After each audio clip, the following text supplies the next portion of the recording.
Bonjour à tous, bonjour à toutes. C'est un honneur, c'est un privilège encore pour moi de pouvoir partager la parole avec vous. Qui est content d'être dans la présence de Dieu, qui est joyeux, qui est reconnaissant de pouvoir communier avec le Dieu créateur, celui qui fait toutes choses à merveille. En tout cas, je suis béni encore de partager ces moments avec vous. Aujourd'hui, nous allons débuter une série d'enseignements intitulée 8 principes qui te garderont en ces temps de la fin. 8 principes qui te garderont en ces temps de la fin. Bien-aimés, nous arrivons à un temps vraiment spécifique. Nous arrivons à un tournant décisif de la vie. Bien-aimés, et nous avons besoin de comprendre certains principes. Nous devons comprendre comment nous devons opérer en cette saison. Bien-aimés, mon étude se basera principalement sur le livre de Matthieu, Matthieu chapitre 5. Vous allez voir que c'est dans ce chapitre-là, Jésus-Christ va faire un enseignement sur plusieurs points. Il va parler de 8 béatitudes. Ce sont les béatitudes sur lesquelles nous allons nous appuyer dessus. Pendant quelques dimanches, nous allons parler de ces béatitudes. Et lorsque vous allez regarder ces béatitudes, vous allez comprendre la pensée de Dieu. Qu'est-ce que Dieu veut nous dire en cette saison? Parce que la parole de Dieu n'est jamais démodée. La parole de Dieu a un but précis en chaque saison. Et c'est pourquoi le Seigneur m'a convaincu pour pouvoir partager avec vous ces 8 principes qui vont nous garder en ces temps de la fin. Aujourd'hui, nous voyons qu'il y a tellement de choses qui se répandent sur la surface de la terre. Et on ne sait plus où mettre de la tête. Lorsque nous voyons les choses qui sont contraires aux voies que Dieu a initiées, nous devons revenir à la parole de Dieu. Nous devons revenir à ce que Dieu a déclaré, à ce que Dieu a prononcé, afin que nous puissions régler nos vies d'après ces paroles-là. Et nous allons commencer aujourd'hui, nous allons parler du premier sujet aujourd'hui, c'est à partir de Matthieu 5, verset 3, il dit « Heureux les pauvres en esprit, car ils verront le royaume des cieux. » Le sous-thème que nous allons aborder ce matin, c'est heureux, heureux ceux qui sont pauvres en esprit, car ils verront le royaume des cieux. Mais avant de pouvoir introduire, j'aimerais vous parler un peu de ce que c'est que la béatitude. Lorsqu'on parle des sermons, on parle de la béatitude. La béatitude veut dire quoi? Veut dire en latin beatus. Beatus qui veut dire bonheur, Et lorsque nous regardons le parallèle en grec également, on parle de makarios, on parle de bénir, on parle de bonheur. Donc Jésus-Christ était en train d'établir un enseignement qui va toucher plusieurs aspects de nos vies. Et c'est pourquoi on parle de la béatitude. Et lorsque vous regardez également cet enseignement, vous allez voir que Jésus-Christ ne s'est pas positionné à un lieu quelconque. Il s'est positionné pas loin de Capernaum. Capernaum veut dire, en hébreu, ça veut dire Caper. Caper qui veut dire village. Le Naum ici veut dire la maison de compassion. Ça veut dire que le Seigneur Jésus-Christ était un endroit spécifique sur la montagne pour pouvoir répandre le bonheur. Et lorsque nous regardons dans l'histoire de la Bible, à chaque fois, lorsque Jésus-Christ allait à la montagne, lorsque quelqu'un voulait faire une rencontre, il allait à la montagne. Et vous allez voir dans la Bible plusieurs histoires. Lorsque Jésus-Christ voulait être transfiguré, il était allé à la montagne. Lorsque Moïse devait recevoir la table des 10 commandements, il était monté. À chaque fois, là où on part de la montagne, ça veut dire qu'il y a une rencontre quelque part. Alléluia. Amen. Et vous allez voir que dans la Bible, que lorsque Jésus-Christ reviendra, il reviendra sur la montagne de Sion. Lorsqu'on parle de montagne, on parle d'un lieu de rencontre ici. Donc vous convenez avec moi que lorsqu'on parle de béatitude, on parle du bonheur. Comment être heureux? Comment le bonheur est défini? Le bonheur n'est pas défini comme le monde aujourd'hui nous enseigne. Jésus est en train de nous montrer le template. Et ici, lorsque nous regardons ces béatitudes-là, c'est dans le but de pouvoir diriger, de pouvoir nous donner un cadre de vie pour pouvoir vivre pleinement sur terre et vivre une vie qui glorifie Dieu. Alléluia. Et lorsqu'on parle de la béatitude, à qui Jésus-Christ s'adressait? Il parlait à qui? Parce que bien aimé, pour pouvoir comprendre le sens d'une parole, il faut savoir qu'est-ce que la parole dit, à qui elle est adressée et où elle est adressée. Je viens de vous dire que la parole a été annoncée sur Capernaum. Ça dit que Jésus-Christ, il était à Capernaum quand il a commencé à enseigner cette parole-là. Et vous allez voir plus tard que Jésus-Christ s'était adressé à ses disciples. Parce que c'était comme une convention, il était en train de faire une conférence en tant que tel. Il a pris ses disciples de côté, il a commencé à les enseigner. Il leur a dit, heureux, premièrement, heureux ceux qui sont pauvres en esprit, car ils verront le royaume des cieux. Mais lorsque nous regardons à cette déclaration, qu'est-ce que cela veut dire? Pendant longtemps, les religieux nous ont dit que ce sont les pauvres qui iront au ciel. Les gens ont détourné ce verset pour dire que pour aller au ciel, il faut être pauvre. Les gens ont sorti cette parole de son contexte pour faire un prétexte. Et beaucoup de personnes jusqu'à aujourd'hui croient que la richesse vient du diable. Beaucoup de personnes croient aujourd'hui que le fait d'être riche nous emmènera en enfer. C'est faux. Mais Jésus-Christ est en train de parler d'un état d'esprit que nous allons voir tout à l'heure. Alléluia. Amen. La parole s'adressait principalement à ses disciples. Et dans quel but l'enseignement a été donné? Dans quel but Jésus-Christ a donné les béatitudes? Parce que Jésus-Christ était en train de détourner le regard de ses disciples sur la corruption, sur la séduction qui régnait à l'époque. La séduction qui était prônée par les pharisiens, les docteurs de la loi. Ils avaient l'apparence de la piété, ils avaient l'apparence des choses divines, mais en réalité leurs actions montraient qu'ils n'étaient pas conformes à ce que Dieu voulait. Donc Jésus-Christ a établi cela pour leur donner une manière de voir comment le royaume fonctionnait. Jésus-Christ les a amenés à sortir de la façon que les pharisiens les avaient moulés. Jésus-Christ voulait établir une nouvelle chose. Je vous ai dit que pour pouvoir contrôler la vie de quelqu'un, il faut lui donner la parole. Et derrière chaque parole, il y a un esprit. C'est l'esprit qui contrôle. Alléluia. Amen. Donc, premièrement, nous allons dégager 4 aspects, 4 objectifs. 4 objectifs derrière ces béatitudes. Et nous allons décortiquer le verset que je viens de citer. Donc, la première des choses, par rapport à la béatitude, Jésus-Christ voulait définir les valeurs du royaume et le mode de conduite pour tous les croyants. Il a défini cet enseignement sur les béatitudes dans le but, premièrement, de révéler les valeurs du royaume et de donner un mode de vie à tous les croyants. Et la seconde chose qu'il va faire, Jésus-Christ va révéler ce qui est opposé au royaume de Dieu. Jésus-Christ va mettre le doigt sur ce qui ne glorifie pas son royaume. Jésus-Christ va mettre en lumière tout ce qui était caché, tout ce qui est susceptible de combattre son royaume. Alléluia. Amen. Et la troisième chose, le troisième objectif que Jésus-Christ donne à travers ses béatitudes, c'est il fait la différence entre la foi prônée par les pharisiens et la foi en lui-même. La foi prônée par les pharisiens est pilotée par leur mode de vie, par leur réflexion. Leur vie est dirigée par l'hypocrisie. Ils sont remplis de la loi, mais leurs œuvres sont contraires à ce que Jésus-Christ veut. Donc Jésus-Christ voulait mettre la différence entre les œuvres de la loi qui étaient réalisées, qui étaient pratiquées par les pharisiens et lui, sa manière de fonctionner concernant sa foi. Et la quatrième chose, à travers ces béatitudes, Jésus-Christ voulait révéler l'accomplissement des attentes exprimées dans l'Ancien Testament. Laissez-moi vous dire, Jésus-Christ a dit, il n'est pas venu pour abolir la loi, mais il est venu accomplir. C'est-à-dire que toutes les prophéties qui ont été faites depuis le commencement, Jésus-Christ est venu pour pouvoir les accomplir. Et à travers ces béatitudes, Jésus-Christ est en train d'illustrer les choses qui vont venir. Là, je suis en train de poser le décor, je suis en train de poser les bases et nous allons continuer. Amen. Maintenant, nous allons revenir à notre verset de base. Donc, vous convenez avec moi que les béatitudes veut dire quoi? Bonheur. Veut dire encore, c'est pourquoi vous allez voir que ça commence heureux, heureux, heureux. Là, on a listé au moins 8 béatitudes que nous allons voir dimanche après dimanche par sa grâce. Mais nous allons commencer par cette première béatitude. Heureux les pauvres en esprit, car le royaume des cieux est à eux. Alléluia.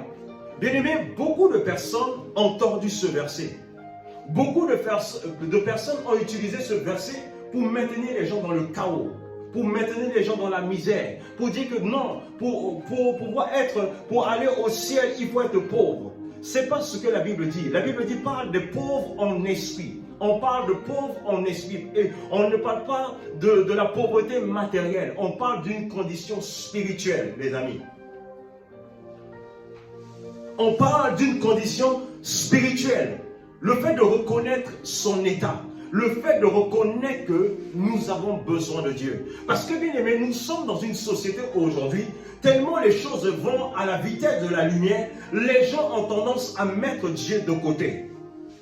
Les gens ne dépendent plus de Dieu. Tellement la technologie est avancée, les gens se disent qu'ils n'ont plus besoin de Dieu. Les gens se disent qu'il n'y a pas de créateur. Le fait de pouvoir dire heureux les pauvres, ceux qui font un examen de conscience, qui reconnaissent à l'intérieur d'eux qu'ils ne sont pas capables de faire quoi que ce soit. C'est ceux-là qui dépendent de Dieu, que ce sont ce genre de personnes qu'on appelle les pauvres en esprit. Vous allez voir avec moi tout à l'heure quelles sont les caractéristiques, qu'est-ce qui définit un pauvre. Bien aimé, Dieu ne se révèle pas aux gens qui sont suffisants. Dieu ne se révèle pas aux gens qui sont sur leurs chevaux. Dieu se révèle à ceux qui ont le cœur désiré pour lui. Dieu se révèle à ceux qui ont soif de lui. La Bible dit que ceux qui ont soif de la justice, nous allons voir plus tard, mais vous allez remarquer que c'est ceux qui ont le désir pour Dieu, ceux qui expriment un besoin dans l'âme, ceux qui expriment un besoin dans l'âme, qui ont le désir de pouvoir rencontrer ce Dieu-là, Dieu se révèle à eux. Aujourd'hui, les gens n'ont pas soif de Dieu. Aujourd'hui, les gens n'ont pas besoin de Dieu.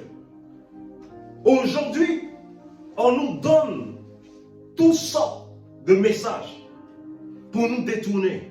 Regardez aujourd'hui les développements personnels. On nous dit « how to be ». Qu'est-ce que tu veux devenir? En fait, on focalise l'attention sur le devenir de quelqu'un. On cherche à être des stars. On cherche à être au sommet. On cherche à faire des choses. C'est pas mauvais, mais si nous le faisons, nous devons le faire dans le cadre de Dieu. Vous voyez aujourd'hui, bien aimé, aujourd'hui, le développement personnel est à l'œuvre. Naturellement, chacun veut être meilleur. Bien aimé, le développement personnel est même entré dans l'église. Mais, bien aimé, la Bible dit, heureux les pauvres en esprit, car ils hériteront le royaume de Dieu. Les gens n'ont plus le désir pour Dieu. C'est-à-dire que, bien aimé, si vous posez la question aux gens, tellement ils ont l'habitude de vivre, ils ont l'habitude de faire certaines choses par eux-mêmes, ils se disent qu'ils n'ont pas besoin de Dieu. Ils se disent qu'ils n'ont pas besoin de Dieu. Parce que, bien aimé, ils n'ont pas encore expérimenté ce besoin. Je ne sais pas pour vous, mais quelque chose, rien de matériel ne pourra combler le besoin de Dieu dans ma vie. Personne ne pourra combler ce besoin. Et c'est ça qui nous amène à vivre le surnaturel, à vivre la vie de Dieu. Il n'y a pas de croissance sans le désir. Il n'y a pas de croissance sans le fait de pouvoir se nourrir. Lorsque tu as faim, c'est en ce moment-là que tu vas manger. Si tu manges, c'est en ce moment-là que tu vas croître. Alléluia. Bien-aimés, nous allons voir quelques points. Alléluia. Ici, on parle de pauvre. Le pauvre, lorsque vous regardez dans plusieurs traductions, il dit heureux les pauvres. Les pauvres, comme vous allez voir dans plusieurs traductions, par exemple en grec, on parle de chotos. Chotos qui signifie par exemple être dans le manque, être dans l'affliction, être dans le manque. Lorsque vous voyez un pauvre, premièrement, ce que vous allez voir, c'est le fait qu'il est dans le besoin. Il a besoin de quelque chose. Il a des besoins qui ne sont pas comblés. Il est dans le manque. Alléluia. Il est dans le manque. Jésus-Christ il a donné cette illustration pour nous révéler notre besoin. Pour nous révéler ce dont nous avons besoin. Le besoin de chaque être humain ne se trouve pas dans les choses matérielles. Le besoin de chaque être humain se trouve dans la présence de Dieu. Le besoin de chaque être humain se trouve dans la vie que Dieu déploie. Alléluia. Donc nous voyons que la pauvreté ici, être pauvre, c'est être dans le manque, être privé de quelque chose, être dans l'affliction, être sans position dans la vie, être méprisé. N'est-ce pas, la Bible dit que la sagesse du pauvre est méprisée. Vous êtes d'accord avec moi? Mais regardez même dans les familles en Afrique par exemple. Lorsque tu es l'homme le plus sage, le plus intelligent, mais si tu n'as pas l'argent, même ton petit frère qui n'a pas la sagesse que tu as, si ton petit frère a plus d'argent que toi, dès qu'il parle, on l'écoute plus que toi. La Bible dit que la sagesse du pauvre est méprisée. Alléluia. Donc on parle de ce manque-là. On parle de l'affliction. Vous allez voir que le pauvre est toujours dans le chagrin. Parce qu'il a des désirs, il a des besoins qu'il ne peut pas combler. Il a envie de manger comme tout le monde. Il a des projets comme tout le monde. Mais il n'a pas la capacité de les accomplir. Un pauvre, c'est celui qui est sans recours. La preuve en est, vous n'avez pas remarqué dans la société, ce sont les pauvres qui sont martyrisés. Même s'ils élèvent la voix, leur voix ne porte pas. Parce que la voix du pauvre, elle est éteinte. Ce sont des gens sans recours, sans secours. Les gens qui n'ont pas de secours. Les gens qui sont abandonnés à eux-mêmes. Les pauvres sont rejetés par les hommes. Là où tout le monde est accepté, mais toi tu es rejeté. Les pauvres, ce sont ceux qui sont affligés également. Bien-aimé, si tu es dans cette condition ce matin, laisse-moi te dire, ce matin tu vas voir le royaume. Amen. Parce que Dieu ne comble pas quelque chose qui est déjà rempli. Pour que Dieu puisse remplir, il faut vider. C'est parce que tu exprimes un besoin que Dieu a le devoir, Dieu a la capacité de pouvoir remplir. Amen. Alléluia. Bien-aimé, être pauvre, c'est le mépris. Le mépris, tu expérimentes le mépris. Lorsque tu viens quelque part, on te met en arrière. Tu n'es pas valorisé. On ne porte pas de l'attention à ce que tu dis. Même malgré que tu donnes des bons conseils, tu es méprisé. Tu es réduit à la mendicité. Vous n'avez pas remarqué que le pauvre est toujours en train de demander? Le pauvre est toujours en train de tendre la main. Parce que sa condition lui permet de pouvoir dépendre des autres. Sa condition l'oblige à pouvoir mendier. On peut mendier de plusieurs manières. Le fait de mendier, s'asseoir dans la rue pour pouvoir mendier, ça ne veut pas seulement dire que c'est seulement ce cas-là qu'on définit comme étant mendiant. Tu peux être pauvre et mendier, appeler tout le monde à chaque fois, demander l'argent. Ça, c'est un mendiant, mais qui prend une autre forme. C'est-à-dire que tu ne viens pas dans la rue pour mendier, mais le fait de faire cela prouve que tu mendies. Alléluia. Le pauvre est celui également qui est limité. Celui qui n'arrive pas à progresser. Celui qui tourne en rond. Celui qui veut aller de l'avant. Mais il a l'impression qu'il n'a pas la capacité. Vous n'avez pas remarqué, même dans la société, il y a des pauvres qui ne pourront jamais fréquenter certaines écoles. Il y a des écoles que les pauvres ne rentrent pas. Il a des envies de grandes études, mais lui, il ne peut pas rentrer là-bas. Pourquoi? Parce qu'il est pauvre. Et lorsque tu es pauvre, tu ne peux pas aller. Laissez-moi vous dire que cette pauvreté-là, bien aimée, elle se matérialise dans plusieurs domaines. Lorsqu'on parle de pauvreté, c'est l'absence de quelque chose dans nos vies. Alléluia. Amen. Le fait de ne pas avoir des connexions qui vont te faire basculer dans une autre dimension dans ta vie. C'est-à-dire que tu as le don, tu as le potentiel, tu as la capacité, mais tu n'as personne pour pouvoir te faire basculer à une autre dimension. Tu es limité. Cela veut dire que tu expérimentes quelque chose, tu expérimentes la pauvreté. Mais la bonne nouvelle ce matin, la Bible dit heureux les pauvres, car ils hériteront le royaume de Dieu. Amen. Parce que le pauvre est toujours dans le besoin. Il a toujours besoin. Cela ne veut pas dire que, bien aimé, lorsqu'on parle de pauvre ici, on ne parle pas de l'aspect matériel. On ne parle pas de l'aspect matériel. Tu peux avoir un compte garni et être pauvre. La pauvreté ne rime pas avec la richesse en poche. La pauvreté est un état d'esprit.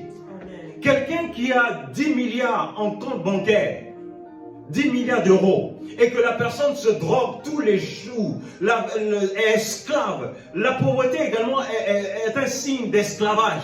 Quelqu'un qui a 10 milliards et qui se shoot toujours à la cocaïne, qui se drogue, il est pauvre. Malgré son compte bancaire est rempli. Il est pauvre. Quand tu es esclave, l'esclavage est un signe de pauvreté. Alléluia. Son argent ne peut pas lui donner la capacité d'être épanoui dans la vie. Jésus a regardé cela, il a regardé la vie des pharisiens, il a regardé le milieu dans lequel ils évoluaient. Et c'est pourquoi Jésus-Christ va faire cette déclaration. Heureux les pauvres en esprit, car ils hériteront le royaume. Les pharisiens, ils avaient l'argent. Les pharisiens, ils avaient le monopole de tout. Mais Jésus-Christ va faire une déclaration puissante. Il dit heureux les pauvres en esprit. Il précise heureux les pauvres en esprit. Pourquoi? Parce que les pharisiens, eux, ils connaissaient la loi. Ils se disent, nous on connaît la loi, nous on n'est pas pauvres. Eux, ils avaient la connaissance sans la révélation. Et la connaissance sans la révélation fait de toi un homme ou une femme pauvre. Alléluia. Mais Jésus va dire, heureux. Heureux les pauvres en esprit. Et dans ma version, dans une autre version de la Bible, on dit que heureux ceux qui reconnaissent leur pauvreté spirituelle, car ils hériteront le royaume. Alléluia. Alléluia. Amen. Bien aimé, nous devons comprendre c'est quoi la pauvreté. Heureux les pauvres. La pauvreté. Heureux les pauvres, car ils hériteront le royaume. Et lorsqu'on parle de royaume ici, on parle, le mot grec qui est utilisé ici, c'est basileia, qui parle de domination, qui parle de règne, qui parle de souveraineté, qui parle d'empire. Ça veut dire que pour pouvoir dominer dans cette vie, il faut être dans le besoin. Il faut, pour dominer dans cette vie, bien aimé, le monde nous a fait comprendre que pour dominer, il faut amasser les choses matérielles. Mais Jésus-Christ est en train de nous donner une révélation que pour pouvoir dominer dans cette vie, tu n'as pas besoin des choses matérielles, tu as besoin des choses spirituelles. Parce que la faim va te pousser à désirer les choses spirituelles. Et lorsque tu cherches les choses spirituelles, automatiquement ces choses spirituelles te donnent la capacité de dominer, te donnent la capacité de régner, te donnent la capacité de pouvoir manifester le règne de Dieu sur terre. Amen. Amen. Bien aimé, vous voyez, pour pouvoir dominer dans cette vie, ce n'est pas courir après les choses de ce monde. Amen. Pour pouvoir régner, pour pouvoir dominer dans cette vie, nous devons chercher le royaume. La Bible dit chercher premièrement le royaume des cieux et sa justice, et toutes choses vous seront données par-dessus. Et lorsqu'on parle de royaume, on parle de la domination, on parle de la justice, on parle du règne, on parle de la domination de Dieu. Lorsqu'on dit heureux les pauvres, ça dit que nous avons un besoin, nous avons un désir primordial de voir Dieu combler nos besoins. Le pauvre, qu'est-ce qu'il fait? Il demande, pour manger, il demande. Et vous allez voir que la notion de pauvre ici, c'est la dépendance. Le pauvre est dépendant d'un système. Il est dépendant de quelqu'un. Le pauvre ne peut pas faire les choses sans quelqu'un. Mais ceux qui ne sont pas pauvres en esprit, vous allez voir que eux, ils prennent leurs propres décisions. Ils font ce qu'ils ont envie de faire. Le pauvre ne peut pas faire quelque chose sans pour autant dépendre de quelqu'un. Le fait de dire heureux les pauvres, ça dit que cela fait référence aux gens qui dépendent délibérément de Dieu. Des gens qui ont déclaré leur dépendance totale à Dieu. Parce qu'ils savent que sans Dieu, eux, ils ne peuvent pas avancer. Ils savent que sans Dieu, ils ne peuvent pas prospérer. Sans Dieu, ils ne peuvent pas avancer dans la vie.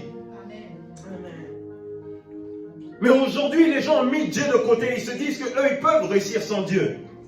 Cela fait de toi un pauvre. misérable. On ne peut pas réussir sans Dieu. Le pauvre a toujours besoin d'assistance. Et lorsqu'on parle, c'est une condition spirituelle.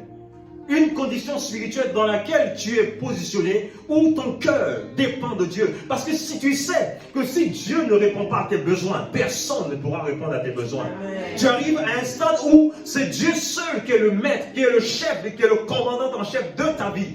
Amen. Tu ne peux rien faire sans lui. Amen. Tu ne peux pas parler sans lui, tu ne peux pas prendre des décisions. Regardez dans la famille, les gens les plus pauvres, eux, ils subissent la décision des gens qui ont l'argent. Oui ou non? Amen. Ils subissent la décision. Parce qu'eux-mêmes, ils ne peuvent pas prendre des décisions. Le jour qu'ils veulent prendre des décisions, ils disent non, attendons, on va attendre telle personne pour pouvoir venir décider parce que cette personne a l'argent. Le pauvre est dépendant. Cela veut dire que pour que tu puisses manifester les choses du royaume, pour pouvoir manifester le royaume de Dieu, tu dois être dépendant de Dieu. Amen. Plus que jamais, tu dois être dépendant de Dieu. Si tu n'es pas dépendant de Dieu, tu ne vas pas expérimenter le royaume. Il y a des choses qui vont te résister dans la vie. Parce qu'on parle, il dit, heureux les pauvres en esprit, car ils hériteront le royaume. Mais on parle de royaume, on parle de la domination. Bien aimé, lorsque le Seigneur est ta quête, lorsque tu dépends de Dieu, automatiquement, tu bascules dans la domination de Dieu. C'est-à-dire que le pouvoir, la capacité de Dieu te sont octroyés automatiquement. Tu arrives à dominer, tu arrives à parler comme Dieu. Pourquoi? Parce que tu as cherché premièrement, tu as laissé le désir qui t'animait pour pouvoir aller vers lui. Parce que tu sais que sans lui, tu ne peux rien. Et lorsque tu dépends de lui, c'est en ce moment qu'il travaille. Amen. Amen. Et lorsque vous allez voir pourquoi Jésus a fait cette déclaration. Parce que les gens, nous sommes dans une société aujourd'hui, les gens sont trop fiers. Les gens sont indépendants. Les gens ne veulent pas dépendre de Dieu. Les gens ne veulent pas vivre selon les normes de Dieu. Les gens ont rejeté Dieu. Les gens ont rejeté la parole de Dieu. Bien aimé, il y a des chrétiens qui viennent à l'église, mais qui ne sont pas prêts à dépendre de Dieu. Ils ont toujours un plan B. Ils ont toujours une deuxième solution. Mais la Bible dit, heureux les pauvres. Les pauvres, ils dépendent de quelqu'un. Bien aimé, je ne dépends pas d'un être humain, mais je dépends de Dieu. Amen. Je sais que sans Jésus, je ne suis rien. Il n'y a rien que je puisse avoir dans cette vie sans lui. Amen. C'est de cette pauvreté de reconnaître ton état. Lorsqu'on dit que quelqu'un est pauvre, c'est dire que tu as la capacité de reconnaître ton état. Parce que lorsque la lumière de Dieu vient, tu reconnais que tu as des besoins. Tu reconnais que tes besoins ne peuvent pas être comblés. Mais tu as besoin de quelqu'un. Amen. Amen. C'est cet état-là, le Seigneur Jésus-Christ veut nous amener à être éclairés par sa parole pour reconnaître notre état. Lorsque nous reconnaissons notre état, en ce moment, nous allons crier à lui. La Bible dit que quiconque invoquera son nom sera secouru, sauvé. Et le mot sauvé ici veut dire quoi? Sauvé de quelque chose. Sauvé de ta tragédie, sauvé de tes difficultés, sauvé de tes combats. Amen. Il dit quiconque invoquera son nom. Mais tu ne peux pas invoquer quelqu'un si tu n'es pas dans le besoin. Alléluia. Bien-aimé, si tu ne comprends pas ce verset, pendant longtemps, j'avais mal compris ce verset. J'avais mal compris ce verset, je citais, mais j'ai compris que cela va au-delà. Le pauvre c'est qui? Celui qui est désireux de la présence de Dieu. Celui qui a soif de Dieu, celui qui a soif de sa présence, celui qui a soif de son toucher, celui qui le désire, celui qui est constamment en train de dire, Seigneur, si tu n'es pas avec moi, je ne peux pas aller. Si tu n'es pas avec moi, je ne peux pas réussir. Je reconnais ma dépendance, je reconnais mon attachement à toi, parce que tu es la source de ma vie, tu es mon étendard, tu es ma passion, tu es ma dévotion. Je ne peux rien sans toi. C'est ça le pauvre. On dit le pauvre en esprit, on précise. Le pauvre qui fait toujours référence à quelqu'un. Alléluia. C'est ça, l'état. Dans quel état tu te trouves ce matin? Ce matin, tout à l'heure, tu vas véritablement crier à Dieu. Dans quel état tu es venu ce matin? Dans quel état tu te trouves? Lorsque tu feras le check-up de l'état dans lequel tu te trouves, et tu crieras à Dieu, il te fera voir des choses. Il te fera voir des choses. Parce que, bien-aimé, tu ne pourras pas recevoir quelque chose dont tu n'as pas besoin. La Bible dit, il pourvoira tous vos besoins selon sa grande richesse. Il pourvoira ton besoin. Dieu ne peut pas pourvoir à quelque chose dont tu n'as pas besoin. Amen. Alléluia.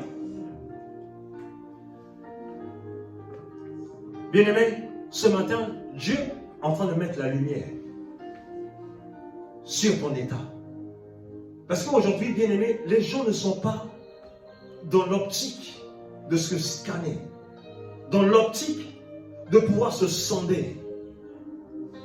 Tellement les choses vont vite, les gens courent, les gens ne s'arrêtent pas, les gens courent dans tous les sens, les gens ne prennent pas le temps d'identifier leurs besoins pour reconnaître que je ne peux pas aller sans Dieu.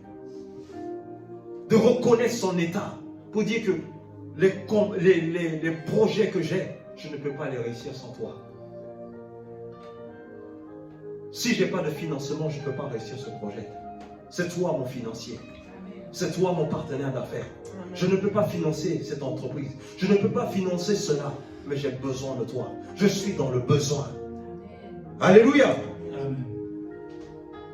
Bien-aimé, j'ai dit tout à l'heure que le royaume veut dire basiléa, qui veut dire traduit par pouvoir royal, royauté, domination, autorité. Ça dit qu'à chaque fois que tu exprimes un désir, cela te fait naviguer à une autre dimension. À chaque fois que, bien-aimé, tu as le désir, tu exprimes un besoin et tu comptes sur Dieu, bien-aimé, Dieu t'amène à pouvoir être étanché. Je vous pose la question, qui boit de l'eau à n'importe quel moment? On boit de l'eau lorsqu'on a soif. Il a dit que celui qui a soif, qu'il vienne. Celui qui a soif, qu'il vienne. Ça veut dire que tout ce dont tu as besoin est déjà préparé. Ce dont juste Dieu a besoin, c'est de pouvoir exprimer le besoin.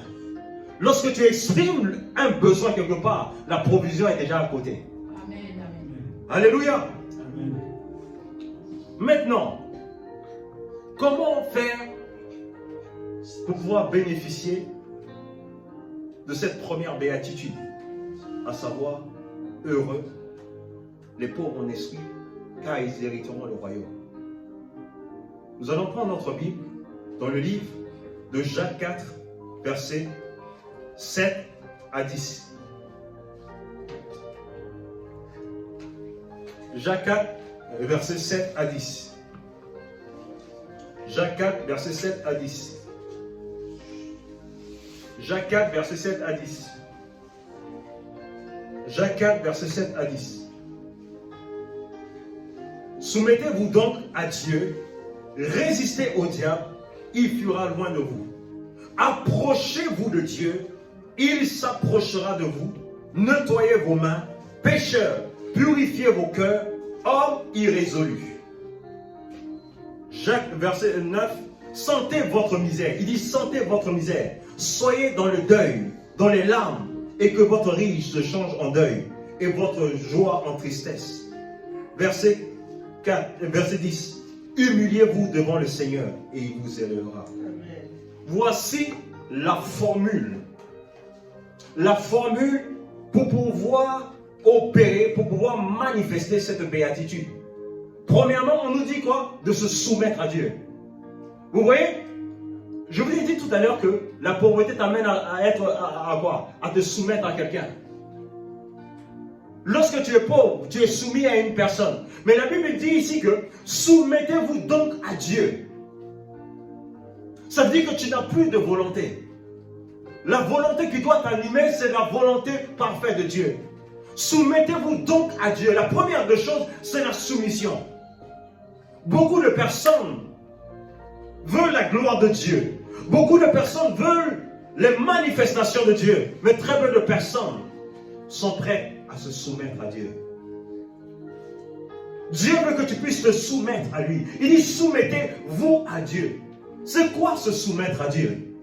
Se soumettre à Dieu, c'est lorsque tu as une volonté, par exemple. Tu as une volonté propre à toi. Et le Seigneur te dit, tu ne feras pas ça, mais plutôt tu feras ceci. Le fait de renoncer à ce que tu voulais faire cela révèle que tu es soumis à Dieu. Bien-aimé, lorsque tu te soumets à Dieu, il y a des choses que tu ne prieras pas pour. La soumission déclenche la puissance. Il y a une puissance dans la soumission à Dieu. C'est pourquoi on a parlé de pauvreté, il a mis l'accent sur la pauvreté. Parce que quelqu'un qui est pauvre, c'est quelqu'un qui est toujours dans le besoin, il dépend toujours de quelqu'un. Il ne fait rien sans lui-même. Il fait toujours en fonction de celui qui a la capacité de pouvoir pourvoir à ses besoins. Un pauvre, je donne un exemple, si un pauvre par exemple a des enfants et il veut ramener ses enfants à l'école et peut-être il choisit une très bonne école. Mais celui qui pourvoit aux frais de scolarité de ses enfants, lorsqu'il viendra, il va regarder l'école, il va dire non, l'école est trop chère. Moi, voici ce que je veux. Je vais vous mettre à telle école. Il n'a pas le choix, il va qu'accepter. Pourquoi? Parce qu'il n'a pas les ressources. Il est soumis, sa volonté est soumise. Elle est soumise à celui qui le contrôle, à celui qui pourvoit à ses besoins. Alléluia. Et c'est pourquoi la Bible dit, soumettez-vous à Dieu. À chaque fois que tu es en train de te soumettre à Dieu, cela révèle que tu es pauvre spirituellement. Pourquoi? Parce que tu as toujours besoin de Dieu. Le jour que tu commences à chercher à faire les choses par toi-même, cela veut dire que tu n'es plus soumis à Dieu. Combien d'entre nous ici, nous sommes soumis à Dieu? Si on nous pose la question, est-ce que nous sommes soumis à Dieu? Est-ce que nous sommes prêts à tout abandonner, à tout laisser et de nous soumettre à Dieu? Nous voyons toujours ce que nous allons perdre, mais nous ne voyons pas ce que nous allons gagner. La soumission nous fait perdre les choses de façon temporaire, mais elle nous amène plus loin. Bien-aimé, c'est la soumission qui amène la distinction. Il n'y a pas de gloire sans soumission. C'est pourquoi la Bible dit que Jésus-Christ est soumis en toutes choses. Et la Bible dit, c'est pourquoi Dieu l'a souverainement élevé. Il lui a donné le nom au-dessus de tout nom. La gloire, l'honneur, le privilège, toutes ces choses sont rattachées à la soumission. Alléluia. Lorsqu'on parle de la soumission, cela révèle que nous avons quelqu'un au-dessus de nous. Ça dit que nous ne faisons pas ce que nous voulons. Nous sommes dépendants de cette personne. Lorsque cette personne nous dit de tourner à droite, on tourne à droite. Lorsque cette personne nous dit de tourner à gauche, on tourne à gauche. La soumission totale. Alléluia. Se soumettre à Dieu, bien-aimé. Bien-aimé, tous les jours de notre vie, nous devons faire cette prière. Amen. Seigneur, accorde-moi la grâce d'être soumis à toi. Accorde-moi la grâce d'être soumis en tout point. Ne me laisse pas être soumis à l'ennemi, mais je veux me soumettre à toi. Je veux me soumettre à tes projets. Je veux me soumettre à tes plans. Je veux me soumettre à ta volonté. Aide-moi. Je sais que j'ai la volonté, mais je n'ai pas la capacité. Mais aide-moi à me soumettre. Bien-aimé, si tu n'as pas appris à te soumettre, tu ne vas pas expérimenter certaines choses. La soumission nous donne de l'autorité. La soumission nous donne le pouvoir. La soumission nous donne la position. Amen. La position, bien-aimé, ne se donne pas par les paroles. La position se donne par la soumission. Alléluia. Il dit, soumettez-vous donc à Dieu. Soumettez-vous. Bien-aimé, cela ne dépend pas de Dieu. C'est une décision personnelle. Amen. C'est une décision personnelle. Est-ce qu'en ces temps de la fin, tu as décidé de te soumettre à Dieu? Parce que, bien-aimé, au cours de cette série, bien-aimé, si tu es vraiment attentif ou attentive, tu vas voir que Dieu va t'amener quelque part. Parce que les temps deviendront difficiles. Ce sont ces choses, c'est le canevas que Jésus-Christ nous a donné, ce canevas-là va nous garder. Nous devons revenir au fondement. Nous devons revenir à ce que Jésus-Christ a prêché. Nous ne devons pas prêcher un autre message que Jésus-Christ n'a pas prêché. Il nous a parlé de son cœur à travers cette béatitude. Alléluia. Soumettre. La première des choses, se soumettre. Dis, Seigneur, accorde-moi la grâce d'être soumis. Accorde-moi la grâce d'être soumis. Et la deuxième chose, il dit résister au diable et il fuira loin de vous. C'est quoi résister? Bien-aimé, lorsque tu es soumis à Dieu, tu seras toujours tenté. Lorsque tu as dit par exemple, Seigneur, à partir d'aujourd'hui, je vais évangéliser tous les jours. Tu déclares te soumettre à Dieu. Parce que c'est le désir de Dieu. Tu te soumets à ce désir. Mais tu verras, l'ennemi fera tout pour te détourner de cet objectif. Mais tu dois résister. Tu dois résister en quoi? C'est pas que les paroles. On résiste pas seulement comme par les paroles, mais par les actions également. Tu peux dire dans la bouche, je résiste au nom de Jésus, mais tes actions disent le contraire. Parce que la Bible dit que la foi sans les œuvres est une foi morte. Amen. Alléluia. Nous devons résister au diable. Nous avons pris des résolutions. Nous devons demander la force de l'Esprit de Dieu, de pouvoir nous donner la capacité de pouvoir résister, de pouvoir honorer les engagements, de pouvoir nous atteler à faire ce que Dieu nous demande. Il dit de résister. Bien aimé, quand on parle de résister, on parle d'opposition. On parle d'opposition. Lorsqu'on parle de résister, cela veut dire qu'on prend notre position. On déclare la guerre à l'ennemi. Beaucoup de chrétiens aujourd'hui ne veulent pas déclarer la guerre à l'ennemi. Pourquoi? Parce qu'ils cohabitent ensemble. Lorsque tu résistes à quelqu'un, ça veut dire que lui, il ne peut pas avoir quelque chose en toi. Toi également non plus. Ça veut dire qu'il y a une séparation. Il y a une muraille entre vous deux parce que tu résistes. Mais beaucoup de chrétiens aujourd'hui veulent être avec Dieu et dans le monde. Et c'est pourquoi ça ne marche pas.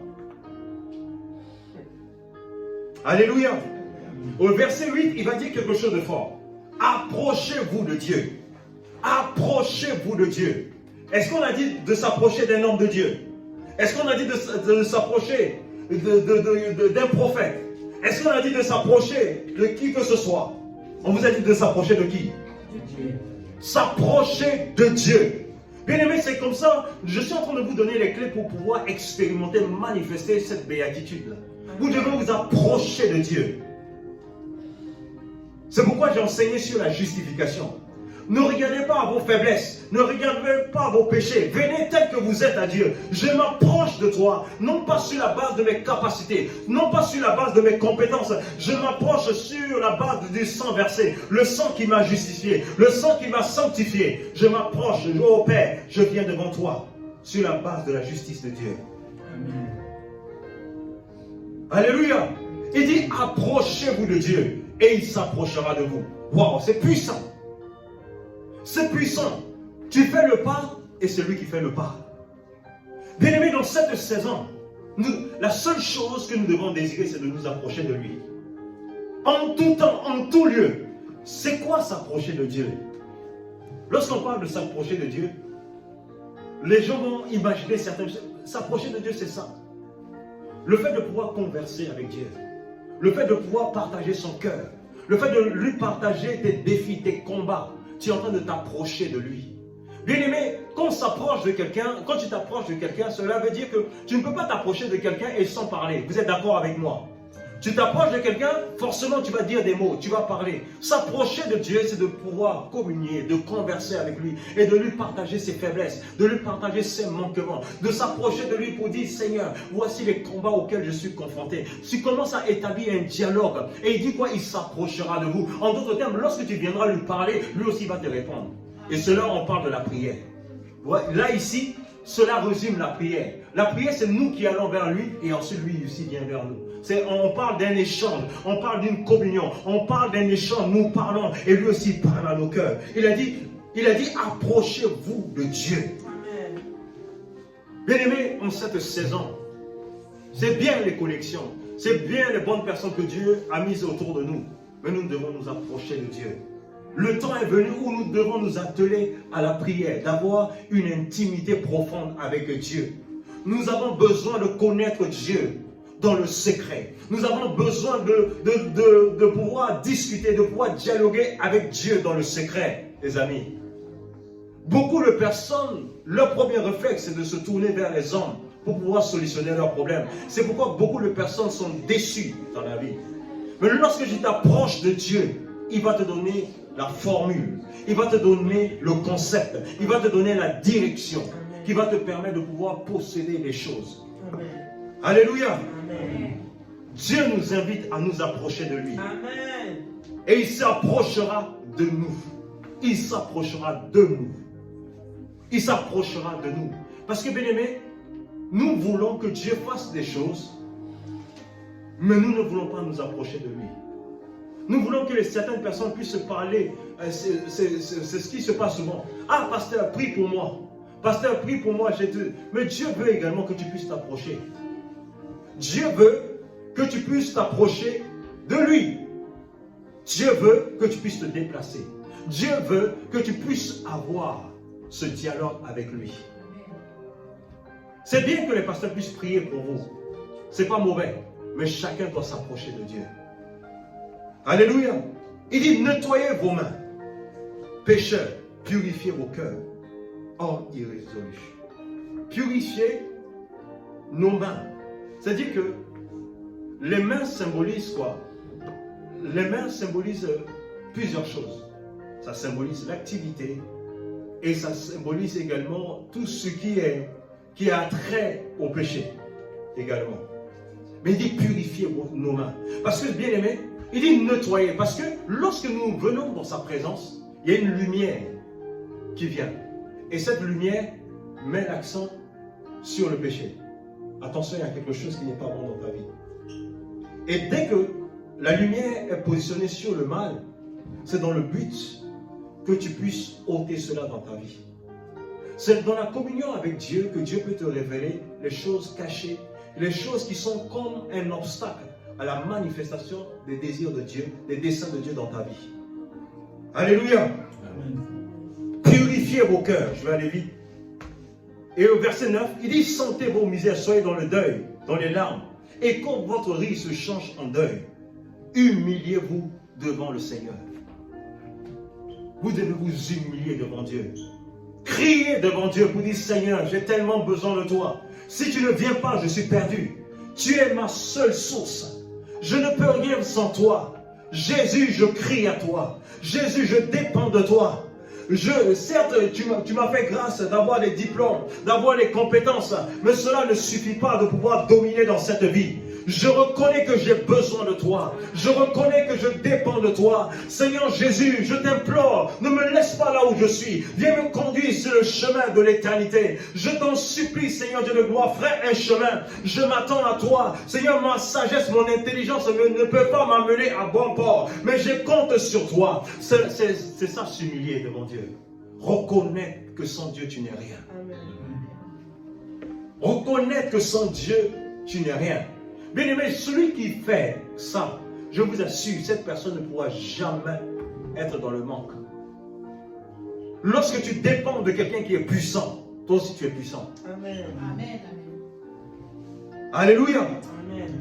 Bien aimé, ça doit être le désir de notre cœur, tous les jours de notre vie, de nous humilier, d'aller à la rencontre de Dieu. À la rencontre de Dieu pour nous humilier. Et bien aimé, on doit donner tous les détails.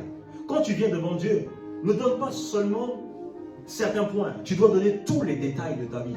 Tous les détails. Tu dois lui exposer.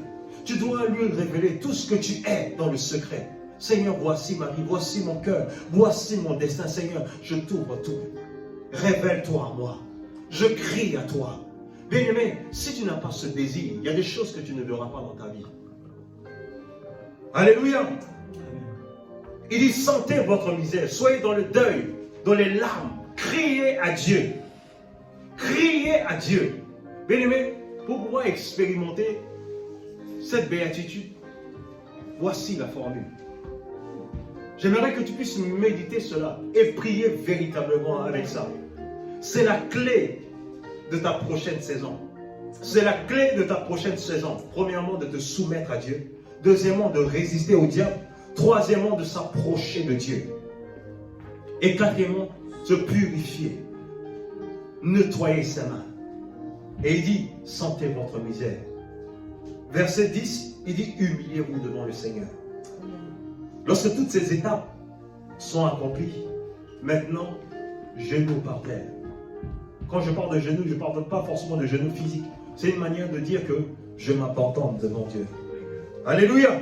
Nous allons prendre un autre verset, rapidement, dans Psaume 51, verset 19 pour certains, 19 ou 17 dans certaines versions. Il dit les sacrifices qui sont agréables à Dieu, c'est un esprit brisé. Ô Dieu, tu ne dédaignes pas un cœur brisé et contrit. Il dit ce qui est agréable à Dieu, le fait de reconnaître son incapacité, le fait de reconnaître sa vulnérabilité, le fait de reconnaître que sans Dieu, tu n'es rien. Dieu prend plaisir à cela. Il dit les sacrifices qui sont agréables à Dieu. Ça veut dire que tous autres sacrifices, ça veut dire que le jeûne et la prière, ce n'est pas d'abord ça qui touche le cœur de Dieu. Mais ce qui touche premièrement le cœur de Dieu, c'est un esprit brisé. Un esprit brisé qui reconnaît que sans Dieu, je ne suis rien. Un esprit brisé qui reconnaît que si Dieu n'est pas avec moi, je suis perdu. Un esprit brisé, c'est celui qui dit, si Jésus n'est pas dans ma barque n'arrivera pas à destination. Alléluia. Nous allons prendre un autre verset rapidement. Ésaïe 66, verset 2. Toutes ces choses, ma main les a faites, et toutes ont reçu l'existence, dit l'Éternel. Voici sur qui je porterai mes regards, sur celui qui souffre, qui a l'esprit abattu, sur celui qui craint ma parole. Les regards de Dieu seront sur ceux qui ont le désir. Devant la souffrance, leurs yeux sont tournés vers Dieu. C'est pourquoi la Bible dit que lorsque quelqu'un souffre, qu'il prie. Lorsque quelqu'un est dans la souffrance, qu'il prie. Dieu entend les cris. Ne vous laissez pas distraire par le diable qui va vous dire, ça fait des années que tu pries, mais les choses ne changent pas. Bien-aimé, tu dois lui résister. Tu dois focaliser ton attention de ce que tu es en train de crier à Dieu. Dieu entend tes cris. Dieu entend tes pleurs. Dieu entend tes gémissements. Dieu dans le secret entend entendre ton cœur. Il entend tes voix. Le Seigneur ne t'a pas abandonné. Il prend plaisir aux gens qui dépendent de lui. Parce que lorsque tu fais recours à la prière, cela révèle que tu n'as pas d'autre plan. Tu n'as pas d'autre solution B, tu dépends uniquement de lui. Et lorsque Dieu voit en toi une personne qui dépend de lui, automatiquement il est obligé de glorifier son nom. Alléluia. Bien-aimé, c'est ce que David a fait. Le désir, un cœur brisé. La Bible dit que Dieu est près de ceux qui ont le cœur brisé et qui ont l'esprit dans l'abattement. C'est-à-dire que lorsque ton cœur est brisé, lorsque tu traverses des situations difficiles, lorsque tu cries à Dieu, lorsque tu es en train de réclamer la justice de Dieu, lorsque tu es en train d'implorer Dieu, bien aimé, Dieu n'exauce pas les orgueilleux. Je vous dis directement. Celui qui est tout suffisant, Dieu ne l'exauce pas. Dieu exauce ceux qui ont le cœur humble, brisé. Amen. Alléluia. Pour finir, bien-aimé, ce qu'on peut tirer comme conclusion ici, cette béatitude nous révèle la dépendance totale à Dieu. S'il y a une chose que tu dois retenir de cette béatitude, c'est la dépendance totale à Dieu. Dans tes choix, dans tes décisions, dans tout ce que tu vas faire, la dépendance totale à Dieu. Et reconnais que sans lui, tu ne peux rien. Que cela ne soit pas juste un slogan, mais que cela soit ta vie dès aujourd'hui. Constamment reconnaître que sans Dieu, tu n'es rien. Et la Bible dit, dans Luc 1, verset 37, car rien n'est impossible à Dieu. Et la Bible dit que nous sommes enfants de Dieu. Si nous sommes en fusion avec Dieu, ça dit que tout ce qui est impossible à Dieu, rien n'est impossible à Dieu, ça dit que rien ne nous est impossible également. Ce point révèle la dépendance à Dieu. Ne soyez pas indépendants. Soyez dépendants de Dieu. Vous voulez prendre une décision, demandez à Dieu. Dans tout ce que vous devez faire, soyez dépendants de Dieu. Voici la conclusion que nous pouvons tirer de cette béatitude. Heureux les pauvres en esprit, car ils verront le royaume de Dieu. La dépendance totale à Dieu. C'est pourquoi, bien-aimé, tu vas prier avec moi ce matin. Tu vas prier avec moi ce matin. Tu vas dire, Seigneur Jésus,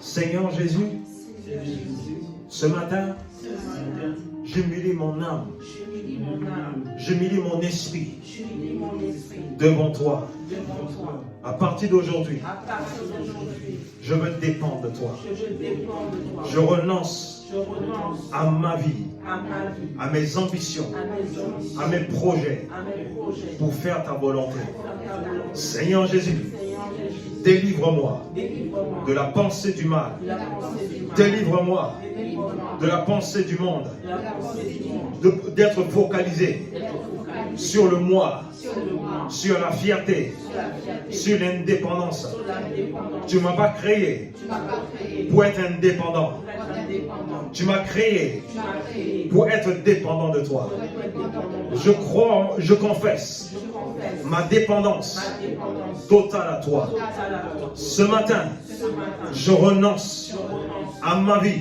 à ma vie. Je me soumets Je me soumets à toi à toi dans tous les domaines. dans tous les domaines. Seigneur Jésus, Seigneur Jésus, viens régner viens régner sur mes projets sur mes projets professionnels, professionnels, maritaux, maritales, spirituels. spirituels. Aujourd'hui, Aujourd'hui, je me soumets je me soumets pour bénéficier pour bénéficier de cette béatitude. de cette béatitude. Aujourd'hui, je déclare Je déclare que je résiste que je résiste au diable au diable. au nom de Jésus. Au nom de Jésus, Je déclare je déclare que ce matin, ce matin, je m'approche de toi. je m'approche de toi. Tu m'aimes. Tu m'aimes. Je viens devant toi, Je viens devant toi. non pas sur la base de mes compétences, Non pas sur la base de ton mais je viens sur la base du sang versé, mais je viens sur la base le sang de la justice. du sang de la justice. Seigneur Jésus, Seigneur Jésus, je m'approche je m'approche du trône de la grâce du trône de la grâce pour obtenir pour obtenir miséricorde. miséricorde. Jésus, j'ai besoin de toi. Jésus, j'ai besoin. Change-moi, Change-moi. change ma vie, change mon destin. Aujourd'hui, j'ai compris J'ai compris cette parole. cette parole. Désormais, Désormais, je vais être dépendant. je vais être dépendant. Je vais être addict Je vais être addict à la prière, à la prière, à la consécration, à la parole de Dieu. Je vais être addict je vais être addict à la présence de Dieu. à la présence de Dieu. Seigneur Jésus, Seigneur Jésus, tu nous as montré, tu nous as montré, tu nous as donné tu nous as donné les clés les clés pour activer pour activer cette béatitude. cette béatitude. Seigneur, Seigneur, que ces paroles ces paroles soient gravées soient gravées sur la table de nos cœurs, sur la table de nos que nos cœurs cœurs, soient transformés, que nos cœurs soient visités. Seigneur Jésus, Seigneur Jésus, nous voulons vivre nous voulons vivre comme toi tu as vécu sur terre. comme tu as vécu sur Nous voulons terre. vivre Nous voulons vivre le royaume le royaume sur la terre. sur la terre. Nous voulons voir Jésus Nous voulons voir Jésus élevé, élevé, glorifié. glorifié. Je refuse, je renonce à l'indépendance. Je déclare Je déclare ma dépendance la dépendance totale totale à l'Esprit de Jésus. à l'Esprit de Jésus. Seigneur Jésus, Seigneur Jésus, que cette parole ce matin que cette parole ce matin soit gravée soit gravée dans mon âme, dans mon âme, dans mon esprit dans mon esprit et dans mon corps. et dans mon corps. Que cette parole Cette parole soit pleinement soit pleinement manifestée manifestée dans tous les domaines de ma vie. dans tous les domaines. Aujourd'hui, Aujourd'hui, je dépose les armes, je dépose les armes, je dépose mes fardeaux je dépose les fardeaux pour te suivre. pour te suivre. À qui irions-nous? Acquire-nous. C'est toi qui as les paroles de la vie. C'est toi qui as les paroles. Conduis-nous Conduis-nous sur le chemin sur le chemin de l'éternité, de l'éternité, sur le chemin sur le chemin de la vérité. de la vérité. Seigneur Jésus, Seigneur Jésus, délivre-nous délivre-nous du mensonge, mensonge, du chemin du chemin de la perdition. de la perdition. Ce matin, Ce matin, nous avons fait le choix nous avons fait le choix de dépendre de toi. de dépendre de toi. Je crois Je crois que je ne serai jamais déçu. que je ne serai jamais déçu. Tu as dit dans ta parole, Tu as dit dans ta parole, quiconque invoquera quiconque invoquera le nom du Seigneur Jésus le nom du Seigneur Jésus sera secouru sera secouru et sauvé. sauvé. Ce matin, Ce matin, j'appelle j'appelle le règne de Dieu le règne de Dieu dans tous les domaines de ma vie. tous les domaines. Là où j'exprimais les besoins, Là où j'exprimais les besoins. ce matin, Ce matin, il s'appelle El Shaddai, il s'appelle El Shaddai. celui qui pourvoit, celui qui pourvoit à tous mes besoins. Je déclare Je déclare ce matin ce matin que l'Éternel que l'Éternel est mon berger. est mon berger. Je ne manquerai de rien. Il est avec moi. Il est avec moi. Je ne m'inquiéterai plus. Je ne m'inquiéterai plus. inquiétude, inquiétude, tu quittes ma vie. quitte ma vie. Je déclare Je déclare que la foi que la foi est établie est établie. au nom de Jésus. Au nom de Jésus. Je reconnais Je reconnais que je peux tout que je peux tout. et que rien ne m'est impossible. Rien ne m'est Je marche Je marche dans la possibilité. dans la possibilité. Je marche Je marche dans la victoire. dans la victoire. Je déclare déclare que je règne, que je règne, que je domine. que je domine. Je déclare Je déclare que je possède que je possède les portes de mes ennemis. Je possède je possède les portes de cette nation. Je parle aux portes je parle qui étaient fermées qui était fermé. de sourire au nom de Jésus. Les portes de la santé, les portes de la spiritualité, les portes de maritales, les portes spirituelles, que les portes de Seigneur s'ouvrent au nom de Jésus. J'établis le règne de Dieu dans ma vie. Désormais, la peur quitte ma vie au nom de Jésus. Jésus, j'ai choisi de m'accrocher à toi. À qui liège? C'est toi qui as les paroles de la vie. Jésus, j'ai dit dans ta parole que tes paroles sont esprit et vie. Que ta parole ce matin puisse apporter la vie là où la mort s'est installée. Je parle à la mort dans mon corps. Je parle à la mort dans mes entreprises. Je parle à la mort de mes situations compliquées. Je prophétise la vie. Je prophétise la vie. Je prophétise la vie. Que tout ce qui était mort dans ma vie ressuscite. Maintenant, au nom de Jésus. La Bible dit qu'il est la résurrection et la vie. Je réclame la vie dans tous les domaines, dans tous les aspects de la vie, au nom puissant de Jésus. Acclame Dieu, acclame Dieu. Rends grâce à Jésus. Les kalabasondorobokotobarakata, les sabrakatobaha, jalamaikado sadelekete.